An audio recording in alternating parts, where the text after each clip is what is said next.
Bus ಎಲ್ಲರಿಗೂ ನಮಸ್ಕಾರ, welcome back to Sagar stories. ಮಗ ಟಾಪ್ 5 ಕ್ರಿಕೆಟಿಂಗ್ ಅಪ್ಡೇಟ್ಸ್ ಎಲ್ಲರಿಗೂ ಸ್ವಾಗತ. ಮೊದಲನೇ ಅಪ್ಡೇಟ್ ಹೋಗ್ಬಿಡೋಣ ಸ್ಟ್ರೈಟ್ ಅವೇ. ಅದಕ್ಕಿಂತ ಮುಂಚೆ ಬೇಗ ಚಾನಲ್ಗೆ ಸಬ್ಸ್ಕ್ರೈಬ್ ಮಾಡ್ಕೊಳ್ರಪ್ಪ. ಒಂದು ಕಾಂಟ್ರವರ್ಷಿಯಲ್ ಸ್ಟೇಟ್ಮೆಂಟ್ ಕೊಟ್ಬಿಡವ್ರೆ ಗಂಭೀರ್ ಅಣ್ಣ ಅವರು. ಅಪ್ಡೇಟ್ ನಂಬರ್ 1, ಗಂಭೀರ್ ಅಣ್ಣ ಕಾಂಟ್ರವರ್ಷಿಯಲ್ ಸ್ಟೇಟ್ಮೆಂಟ್ ಕೊಡೋದ್ರಲ್ಲಿ ಕೈ ಎತ್ತುತ್ತಾ ಇರ್ತಾರೆ ಯಾವಾಗಲೂ. ಅದೇ ರೀತಿ ಎತ್ತಿದ್ದಾರೆ ಈ ಸಲ. ಎಬಿ ಡಿವಿಲಿಯರ್ಸ್ ಮತ್ತೆ ಕೆವಿನ್ ಪೀಟರ್ಸನ್ಗೆ ಹೇಳಿದರೆ ಹಾರ್ದಿಕ್ ಪಾಂಡ್ಯನ ಯಾವಾಗಲೂ ಕ್ರಿಟಿಸೈಸ್ ಮಾಡೋದಲ್ಲ, ಅಂದರೆ ಯಾರ್ಯಾರು ಎಕ್ಸ್ಪರ್ಟ್ಸ್ಗಳು ಕ್ರಿಟಿಸೈಸ್ ಮಾಡ್ತಾ ಇದ್ದಾರೆ ಅವ್ರಿಗೆ ಹೇಳಿದರೆ ಹಾರ್ದಿಕ್ ಪಾಂಡ್ಯ ಅವರು ಇವಾಗ ಬಂದಿದ್ದಾರೆ ಮುಂಬೈ ಇಂಡಿಯನ್ಸ್ಗೆ ಗುಜರಾತ್ ಟೈಟನ್ಸ್ ಇಂದ. ಅವರು ಎನಿವೇ ಅವರು IPL ವಿನ್ನಿಂಗ್ ಕ್ಯಾಪ್ಟನ್ ಅವರು. ಒಂದ್ಸಲ ಆಲ್ರೆಡಿ ಗೆಲ್ಸಿದ್ರ, ಜೊತೆಗೆ ಇನ್ನೊಂದ್ಸಲಿ ಕೂಡ ಫೈನಲ್ ಕರ್ಕೊಂಡೋಗಿರೋ ಅಲ್ಲಿ ಗೆಲ್ಲೋದಕ್ಕೆ ಆಗಿಲ್ಲ ಅಷ್ಟೇನೆ. ಸಕ್ಸಸ್ಫುಲ್ ಕ್ಯಾಪ್ಟನ್ ಅವರು ಸಹ. ಎಕ್ಸ್ಪರ್ಟ್ಸ್ಗಳೆಲ್ಲ ಏನೇನು ಮಾತಾಡ್ತಿದ್ದೀರಾ, ಏನು ಜಡ್ಜ್ ಮಾಡಿದಿರಾ ಹಾರ್ದಿಕ್ ಪಾಂಡ್ಯನ ಒಂಥರ ಬ್ಯಾಕ್ ಮಾಡಿದ್ರ ಅಂತ ಹೇಳ್ಬೇಕು. ಗುರು ಇವ್ರು ಏನಕ್ಕೆ ಬ್ಯಾಕ್ ಮಾಡಿದ್ರು, KKR ಟೀಮ ಮುಂಬೈ ಟೀಮ ಅಂತ ಕೇಳ್ಬೋದು ನೀವು. ಬಟ್ ಆದರೂ ಆಸ್ ಎ ಇಂಡಿಯನ್ ಇವರು ಬ್ಯಾಕ್ ಮಾಡಿದ್ರೆ ಹಾರ್ದಿಕ್ ಪಾಂಡ್ಯ ಅವ್ರಿಗೆ ಇನ್ನೂ ಆಪರ್ಚುನಿಟಿ ಕೊಡಬೇಕು, ಇನ್ನೂ ಅವಕಾಶ ಕೊಡಬೇಕು. ಹೊಸ ಫ್ರಾಂಚೈಸಿಗೆ ಬಂದಿದ್ದಾರೆ. ಹೊಸ ಫ್ರಾಂಚೈಸಿ ಏನೆಲ್ಲ ಹಂಗೆ ನೋಡೋಕೆ ಹೋದ್ರೆ ಅವ್ರು ಹಳೆ ಫ್ರಾಂಚೈಸಿನೇ ಮುಂಬೈ ಇಂಡಿಯನ್ಸು. ಬಟ್ ಆದರೂ ಅವ್ರಿಗೆ ಸ್ವಲ್ಪ ಸೆಟಲ್ ಆಗೋದಕ್ಕೆ ಟೈಮ್ ಕೊಡಬೇಕು, ಇನ್ನೂ ಒಂದು ಸೀಸನ್ ಆಪರ್ಚುನಿಟಿ ಕೊಡಬೇಕು. ಅವಾಗ ಹೆಂಗೆ ಮಾಡಿದ್ರೆ ಅಂತ ನೋಡಬೇಕು. ಒಬ್ಬ ಇಂಡಿಯನ್ ಆಗಿ ನಾನು ಬ್ಯಾಕ್ ಮಾಡಿದ್ದೀನಿ ಅಂತ ಬ್ಯಾಕ್ ಮಾಡಿದರೆ. ಇಲ್ಲಿ ಎಕ್ಸ್ಪರ್ಟ್ಸ್ಗಳೆಲ್ಲ ಏನು ಮಾಡಿದ್ದಾರೆ, ಸೋ ಕಾಲ್ಡ್ ಎಕ್ಸ್ಪರ್ಟ್ಸ್ಗಳು, ಅಂದರೆ ಎಬಿ ಡಿವಿಲಿಯರ್ಸ್ ಸ್ವಲ್ಪ ಕ್ರಿಟಿಸೈಸ್ ಮಾಡಿದ್ರು, ಹಾರ್ದಿಕ್ ಪಾಂಡ್ಯ ಅವರ ಕ್ಯಾಪ್ಟನ್ಸಿನ ಕ್ರಿಟಿಸೈಸ್ ಮಾಡಿದ್ರು, ಹಂಗೆ ಮಾಡಿದ್ರೆ ಹಿಂಗೆ ಮಾಡಿದ್ರೆ ಅಂತ.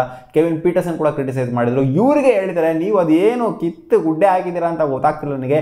ಇಂಡಿವಿಜುವಲ್ ಪರ್ಫಾರ್ಮೆನ್ಸು ಅಂದರೆ ಇಂಡಿವಿಜುವಲ್ ಸ್ಕೋರ್ನ ಬಿಡ್ತು ಅಂತಂದರೆ ನೀವು ಏನು ಕಿತ್ತಾಕಿಲ್ಲ ಇಲ್ಲಿ. ನೀವು ಏನು ಕ್ಯಾಪ್ಟನ್ಸಿನ ನಿಭಾಯಿಸಿಲ್ಲ ಇಲ್ಲಿ IPL ಅಲ್ಲಿ, ಅಥವಾ ನೀವು ಕ್ಯಾಪ್ಟನ್ ಆಗಿದ್ದಾಗ ಇಂಟರ್ನ್ಯಾಷನಲ್ ಸೈಡಲ್ಲೂ ಕೂಡ ಅಂತ ಏನು ಕಿತ್ತು ಗುಡ್ಡೆ ಹಾಕ್ಬಿಟ್ಟಲ್ಲ, ಏನು ಗೆಲ್ಸ್ಬಿಟ್ಟಿದ್ರ ಅಂತೆಲ್ಲ ಏನೂ ಇಲ್ಲ ಅಂತ ಎಬಿ ಡಿವಿಲಿಯರ್ಸ್ ಅವ್ರಿಗೆ ಹೇಳಿದ್ರೆ. ಜೊತೆಗೆ ಕೆವಿನ್ ಪೀಟರ್ಸನ್ ಅವ್ರಿಗೆ ಹೇಳಿದ್ರೆ, ಎಬಿ ಡಿವಿಲಿಯರ್ಸ್ ಪ್ರಿಸೈಸ್ ಆಗಿ ಹೇಳಿದ್ರೆ ಅವ್ರು ಯಾವುದೇ ಸೈಡ್ನ ಇಲ್ಲಿ IPL ಅಲ್ಲಿ ಕ್ಯಾಪ್ಟನ್ಸ್ನ ನಿಭಾಯಿಸಿಲ್ಲ.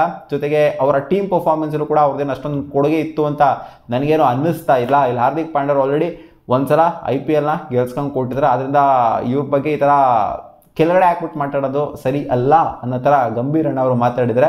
ಒಟ್ಟಲ್ಲಿ ಎಬಿ ಡಿವಿಲಿಯರ್ಸ್ಗೆ ಹೇಳಿರೋದು ಇಷ್ಟೇನೆ, ನಮ್ಮ ABDಗೆ ನಿನ್ನ ಪರ್ಫಾರ್ಮೆನ್ಸ್ ಏನೂ ಇಲ್ಲ ಗುರು, ಜಸ್ಟ್ ನಿಂದು ಇಂಡಿವಿಜುವಲ್ ಸ್ಕೋರ್ ಅಷ್ಟೇ ನಿನ್ನ ಪರ್ಫಾರ್ಮೆನ್ಸ್ ಇರೋದು, ನೀನೆಲ್ಲ ಮಾತಾಡೋಕೆ ಹೋಗ್ಬಾರ್ದಮ್ಮ ಅಂತ ಇಂಡೈರೆಕ್ಟಾಗಿ ಹೇಳಿದ್ರು. ಇಂಡೈರೆಕ್ಟ್ ಆಗಲ್ಲ, ಡೈರೆಕ್ಟಾಗಿಯೇ ಹೇಳಿದ್ರು ಎಬಿ ಡಿವಿಲಿಯರ್ಸ್ಗೆ ಗೌತಮ್ ಗಂಭೀರ್ ಅಣ್ಣ. ಇದ್ರ ಬಗ್ಗೆ ನೀವು ಕಾಮೆಂಟಲ್ಲಿ ಹಾಕಬೇಕು ಅಷ್ಟೇ, ನಿಮ್ಗೆ ಏನು ಅನ್ನಿಸ್ತಾ ಇದೆ ಅಂತ. ಅಪ್ಡೇಟ್ ಬಿಟ್ಟು ಇಂಡಿಯನ್ ಹೆಡ್ ಕೋಚ್ಗೆ ಕಾಲ್ ಆಗಿದೆ. ಅಪ್ಲೈ ಮಾಡೋರು ಮಾಡ್ಬೋದು. ಅದಕ್ಕೂ ಕೂಡ ರೂಲ್ಸ್, ಸೆಟ್ ಆಫ್ ರೂಲ್ಸ್ ಎಲ್ಲ ಇರುತ್ತೆ. ಇಂಟರ್ನ್ಯಾಷನಲ್ ಮ್ಯಾಚ್ ಆಡಿರ್ಬೇಕು, ಇಷ್ಟು ನಂಬರ್ ಆಫ್ ಮ್ಯಾಚ್ ಆಡಬೇಕು, ಅಷ್ಟು ನಂಬರ್ ಆಫ್ ಮ್ಯಾಚ್ ಆಡಿರಬೇಕು ಅಂತ. 60 ವರ್ಷಕ್ಕಿಂತ ಕೆಳಗಡೆ ಇರೋರು ಮಾತ್ರ ಅಪ್ಲೈ ಮಾಡೋದಕ್ಕೆ ಆಗೋದಂತೆ. ಟೆನರ್ ಬಂದ್ಬಿಟ್ಟು 1 ಜುಲೈ 2024 ಇಂದ ಹಿಡ್ಕೊಂಡು 31 ಡಿಸೆಂಬರ್ 2027 ಕೂಡ ಅಪ್ಲಿಕೇಶನ್ ಇವಾಗ ಕರೆದಿದ್ದಾರೆ. ಬೇಕಾದ್ರೆ ಹೋಗ್ಬಿಟ್ಟು ನೀವು ಹಾಕ್ಬೋದು. ನಿಮ್ಗೆ ಏನಾದರೂ ಈ ಎಲ್ಲ ಎಲಿಜಿಬಿಲಿಟಿ ಏನಾದ್ರು ಇತ್ತು ಅಂತಂದರೆ, ಅಂದರೆ ಇಂಟರ್ನ್ಯಾಷನಲ್ ಮ್ಯಾಚಸ್ಸು ಅಷ್ಟು ಇಷ್ಟು ಆಡಿರಬೇಕು ಅಂತ ಇರುತ್ತೆ. ಇಷ್ಟು ಪರ್ಟಿಕ್ಯುಲರ್ ಮ್ಯಾಚ್ ಅಂತ ಗೊತ್ತಿಲ್ಲ ನನಗೆ. ಸೊ ಓಕೆ, BCCI ಅವರು ಇನ್ವೈಟ್ ಮಾಡಿದರೆ ಇಂಡಿಯನ್ ಹೆಡ್ ಕೋಚ್ಗೆ ಹೋಗ್ಬಿಟ್ಟು ಬೇಕಾದರೆ ಅಪ್ಲೈ ಮಾಡೋರು ಮಾಡಬಹುದು. Update number 3, Virat Kohli should captain RCB ಅಂತ ಹರ್ಭಜನ್ ಸಿಂಗ್ ಒಂದು ಸ್ಟೇಟ್ಮೆಂಟ್ ಕೊಟ್ಟಿದ್ದಾರೆ. ಏನು ಗುರು ಈ ಥರ ಟೈಮಲ್ಲಿ ಈ ಥರ ಸ್ಟೇಟ್ಮೆಂಟ್ ಕೊಡೋದು ಇವರು? ಪಾಪ ಫ್ಯಾಫ್ ಡು ಪ್ಲೆಸಿಸ್ 5 ಕನ್ಸಿಕ್ಯೂಟಿವ್ ಆಗಿ ಗೆಲ್ಸಿದ್ದಾರೆ ಕ್ಯಾಪ್ಟನ್ ಆಗ್ಬಿಟ್ಟಲ್ಲಿ. ಇವಾಗ ಈ ಥರ ಹೇಳ್ಬಿಟ್ರೆ, ಸಡನ್ನಾಗಿ ಸ್ಟೇಟ್ಮೆಂಟ್ ಕೊಟ್ಬಿಟ್ರೆ ಹೆಂಗೆ ಇದು ಅಂತ ಕೇಳ್ಬೋದು ನೀವು. ಅಂದರೆ ಇವ್ರು ಹೇಳಿರೋದು ಹಿಂಗೆ RCB ಅವರು ಇನ್ ಕೇಸ್ ಕ್ವಾಲಿಫೈ ಆಗೋದಕ್ಕೆ ಆಗಿಲ್ಲ ಅಂತಾರೆ ನೆಕ್ಸ್ಟ್ ಸೀಸನ್ ಏನು ಬರ್ತಿದೆ, ವಿರಾಟ್ ಕೊಹ್ಲಿ ಅವ್ರಿಗೆ ಕ್ಯಾಪ್ಟನ್ಸಿ ಕೊಟ್ಟರೆ ಯಾವ ಥರ ಇರುತ್ತೆ. ಫ್ಯಾಫ್ ಆಡ್ತಾರೋ ಆಡೋದಿಲ್ಲೋ ನೆಕ್ಸ್ಟ್ ಸೀಸನ್ ಗೊತ್ತಿಲ್ಲ. ಅದು RCB ರಿಟರ್ನ್ ಮಾಡ್ಕೊತಾರೋ ಅದು ಕೂಡ ಗೊತ್ತಿಲ್ಲ.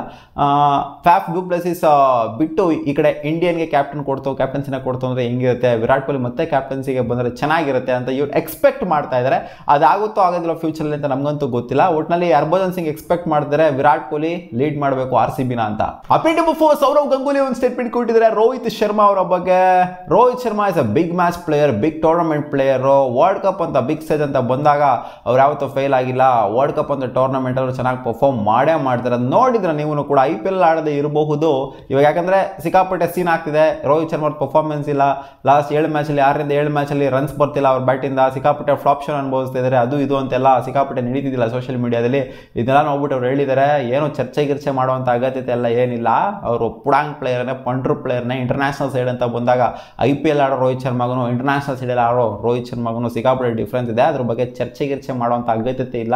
ರೋಹಿತ್ ಶರ್ಮಾ ಯಾವುದಿರೋ big match player, big tournament player ಅಂತ ಹೇಳಿದ್ದಾರೆ. ಅಪ್ಡೇಟ್ ನಂಬರ್ 5, ಡೇವಿಡ್ ಮಿಲ್ಲರ್ ಒಂದು ಸ್ಟೇಟ್ಮೆಂಟ್ ಕೊಟ್ಟಿದ್ದಾರೆ. ನಾನು ಇಷ್ಟು ವರ್ಷದಿಂದ ಆಡಿದ್ದೀನಿ, ಇಂಟರ್ನ್ಯಾಷನಲ್ ಸೈಡಲ್ಲಿ ಆಡಿದ್ದೀನಿ, IPL ಆಡಿದ್ದೀನಿ. ಬಟ್ ನನಗೆ ಬುಮ್ರಾ ಥರ ಒಬ್ಬ ಖಡಕ್ ಬೌಲರು, ಚಿಂದಿ ಬೌಲರು ಇನ್ನೊಬ್ರು ಇದ್ದಾರೆ ಅಂತ ನನಗೆ ಯಾಕೋ ಅನ್ನಿಸ್ತಿಲ್ಲ. T20 ವರ್ಲ್ಡ್ ಕಪ್ಪಿಗೆ ಥ್ರೆಟ್ ಯಾರು ಅಂತಂದರೆ ಅದು ಎಲ್ಲರಿಗೂ, ನನಗೂ ಕೂಡ ಅದು ಥ್ರೆಟ್ ಯಾರು ಅಂತಂದರೆ ಅದು ಜಸ್ಪ್ರೀತ್ ಬುಮ್ರಾನೇ. ಬೇರೆ ಟೀಮ್ಸ್ಗಳಿಗೂ ಕೂಡ ಇವರು 100% ಥ್ರೆಟ್ಟೇನೆ ಅನ್ನೋ ಥರ ಬಿಲ್ಡಪ್ ಕೊಟ್ಬಿಟ್ಟು ಮಾತಾಡಿದ್ದಾರೆ. ಅಸೆ ಇಂಟರ್ನ್ಯಾಷನಲ್ ಸೈಡ್ ನೋಡ್ತು ಅಂತಂದರೆ ಒಬ್ಬ ಆಪೋನೆಂಟು ವರ್ಲ್ಡ್ ಕಪ್ಗಿನ ಮುಂಚೆನೇ ಒಂಥರ ಅಡ್ಮೈರ್ ಮಾಡ್ತಾರೆ ಅಂದರೆ ಒಬ್ಬ ಪ್ಲೇಯರ್ ಇಲ್ಲಾಗರೋ ಚೆನ್ನಾಗಿ ಮಾಡ್ತಾಯಿದ್ರು ಮಸ್ತಾಗಿ ಆಡ್ತಾಯಿದ್ರು ಅಂತ ಹೇಳ್ತಾರೆ ಅಂತಂದರೆ ಸೊ ಬುಮ್ರಾ ಅವರ ತಾಕತ್ನ ಅರ್ಥ ಮಾಡ್ಕೋಬೇಕು ನಾವು. ಸಿಗೋಣ ಮುಂದಿನ ವಿಡಿಯೋಲಿ ಗಾಯ್ಸ್. ಇದಿಷ್ಟು ಆಗಿತ್ತು ಟಾಪ್ 5 ಕ್ರಿಕೆಟಿಂಗ್ ಅಪ್ಡೇಟ್ಸ್. ನಿಮ್ಗೇನಾದ್ರು ಈ ವಿಡಿಯೋ ಇಷ್ಟ ಆಗಿದೆ ಒಂದೇ ಒಂದು ಲೈಕ್ ಮಾಡಿ, ನಮ್ಮ ಯೂಟ್ಯೂಬ್ ಚಾನಲ್ನ ಸಬ್ಸ್ಕ್ರೈಬ್ ಆಗಿಲ್ಲ ಅಂದರೆ ಸಬ್ಸ್ಕ್ರೈಬ್ ಕೂಡ ಆಗ್ಬೋದು ಗಾಯ್ಸ್. ಬಬಾ.